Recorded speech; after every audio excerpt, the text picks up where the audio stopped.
एक आगळी गुरुदक्षिणा. Hello sir, good morning. Good morning, who speaking? Sir, मी तुमचा जग्गू. जग्गू? टिटव्या? सर, मी जग्ग्या बोलतोय. अरे, कशी काय आठवण झाली? तीही 25 वर्षानंतर. आणि काय उद्योग करतोस? सर, मी बँगलोरवरून बोलत आहे. मी नेकचा DPT ॲडवायझर आहे. चांगली पोस्ट आहे. जवळजवळ अर्धे जग पाहून झाले. सरकारी खर्चाने. शाब्बास. नाव काढलं आईचं आणि बाबांचं. सार्थक झालं तुझ्या आईच्या कष्टाचं. सर, फक्त त्यांचंच नाही, तुमचंही. वाह जगन्नाथ, मी काय बोलू यावर. असाच मोठा हो जग पाहता क्रांत करण्याचा सामर्थ्य तुझ्या अंगी येऊ दे, असे मी परमेश्वराजवळ मागणी मागतो. बरं, ते असू दे. आज कसं काय फोन केलास? सर, आज बाबासाहेब भोपळीचा फोन आला होता. त्यांनी सांगितले की तुमची 75वी साजरी केली. वडणगेकर सर, तावडे सर, अनेक विद्यार्थी उपस्थित होते. समारंभाचे वर्णन ऐकले आणि मला चुटपूट लागली. किमान शुभेच्छा तरी द्याव्यात म्हणून फोन केला. सर, माझ्याकडून छोटीशी भेट देत आहे. ती आपण स्वीकारावी, नाही म्हणू नका. तुम्हाला आवडेल त्या देशाचे 8 ते 10 दिवस राहणे व पर्यटनासाठी विमानाच्या जाण्या-येण्याचे तिकीट. हे सर्व काही आपल्याला मी पाठवून देईन. तुम्हाला हव्या त्या देशाचे नाव सांगा. जगन्नाथ, तूच ठरव आणि पाठवून दे. जगन्नाथने 4-5 दिवसात एका सुंदर इंग्रजी पत्रासह तिकीट पाठवून दिले.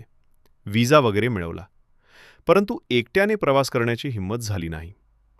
पुढे काही दिवसांनी त्यानेच म्हटले, सर, मीच तुम्हाला घेऊन जातो. दुबईची सफर ठरली. संजय पाटीलने दिनेश रावराणे हा दुबईमध्ये असतो असे सांगून तात्काळ दिनेशला माझ्या आगमनाची वार्ता कळवली. आणि जगन्नाथबरोबर बँगलोरला जाऊ. बँगलोर ते दुबई विमानामध्ये पाय ठेवले. एक प्रचंड समाधान.